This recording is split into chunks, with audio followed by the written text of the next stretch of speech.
கிறிஸ்தியேசுவில் அன்பார்ந்த சகோதரர்களே, சகோதரிகளே, நமக்காக ஒரு மகன் தரப்பட்டிருக்கிறார். நமக்காக ஒரு குழந்தை பிறந்திருக்கின்றது. இந்த குழந்தை நமக்காகவே தரப்பட்டிருக்கின்ற குழந்தை. பல தருணங்களிலே நாம் அனைவரும் குழந்தை இயேசுவை இந்த கிறிஸ்துமஸ் பெருவிழாவோடு மறந்து விடுகின்றோம். அந்த குழந்தையை குடில்களிலே விட்டு சென்று விடுகின்றோம். இன்று நாம் பார்க்கின்ற இந்த குழந்தை இயேசு இரு கரங்களையும் விரித்து, யாராவது என்னை தூக்கி கொண்டு செல்ல மாட்டார்களா, யாராவது என்னை அரவணைக்க மாட்டார்களா என்று ஏங்கி தவித்துக் கொண்டிருக்கிறது. என்னையும் நீங்கள் அனாதையாக விட்டுவிடாதீர்கள். நானும் உங்களுடைய குடும்பத்திலே ஒருவனாக நான் வாழ ஆசைப்படுகிறேன். யார் யாருக்கெல்லாம் அன்னையாக அல்லது தந்தையாக, ஒரு கணவனாக அல்லது ஒரு மனைவியாக அல்லது ஒரு மகனாக, மகளாக, உறவினராக, ஒரு அண்ணனாக, தம்பியாக நான் வாழ தயாராக இருக்கிறேன் என்று ஆண்டவர் தயார் நிலையை தன்னிடமிருந்து வெளிப்படுத்தி கொண்டே இருக்கிறார். அன்பார்ந்த சகோதர சகோதரிகளே, இந்த கிறிஸ்துமஸ் பெருவிழா நமக்கு தருகின்ற செய்தி, இவரை நாம் வளர்த்தெடுக்க வேண்டும். இவரை நம்முடைய குடும்பத்திலே ஒருவராக ஏற்றுக்கொண்டு இவரை நாம் வாழ்விக்க வேண்டும், வளர வைக்க வேண்டும். இந்த பாலன் இயேசு நம்மிலே வளர வேண்டும், நம்முடைய வாழ்விலே வளர வேண்டும். அதுதான் அவருடைய விருப்பம். எனவேதான் அவர் தயார் நிலையிலே இருக்கிறார். அன்னை மரியாள் தன்னுடைய கைகளிலே வைத்திருக்கிற அந்த குழந்தையை பார்த்தால் யாரிடமாவது போவதற்கு தயார் நிலையிலே இரு கரங்களையும் விரித்துக் கொண்டு இருக்கும். பல தருணங்களிலே அந்த குழந்தையை அங்கேயே விட்டு செல்லுகிறோம். இன்று இந்த நாளிலே குழந்தை இயேசுவினுடைய வாழ்வுக்குள் கொண்டு வர முடியுமா?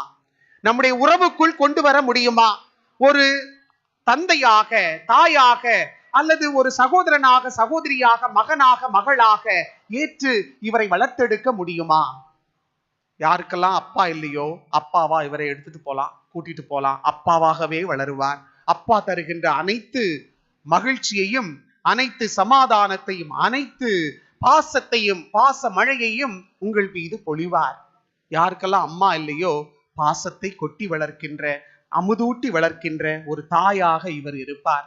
யாருக்கெல்லாம் அண்ணன் இல்லையோ, அண்ணனாக இருப்பார். கண்டிப்பாக நல்ல அண்ணனாக இவர் வளருவார், பாசத்தை ஊட்டுவார். யாருக்கெல்லாம் தம்பி இல்லையோ, நல்ல தம்பியாக இவர் இருப்பார்.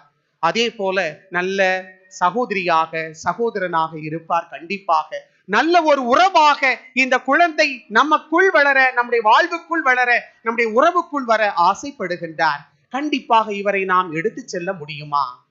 அன்பார்ந்த சகோதர சகோதரிகளே, ஆண்டவர் இயேசு நம்மோடு வருவதற்கு, நம்முடைய இல்லங்களுக்கு வர தயார் நிலையிலே இருக்கின்றார். கிறிஸ்துவில் அன்பார்ந்த சகோதர சகோதரிகளே, ஆண்டவர் இயேசு நம்முடைய வாழ்வுக்குள், நம்முடைய குடும்பத்திற்குள் ஒரு உறுப்பினராக வர வேண்டுமானால் நாம் தான் முயற்சி எடுக்க வேண்டும்.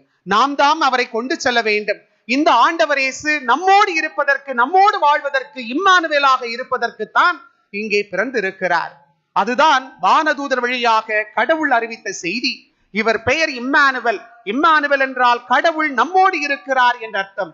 இந்த கடவுள் நம்மோடு வாழ்வதற்கும், நம்முடைய துக்க சந்தோஷங்களிலே பங்கேற்பதற்கும் தயார் நிலையில் இருக்கிறார். இவரை நாம் கூட்டி செல்ல வேண்டும். அதுதான் நம்முடைய வேலை. நம்முடைய மனங்களிலே இடம் இருக்கிறதா? நம்முடைய உறவுகளிலே இடம் இருக்கிறதா?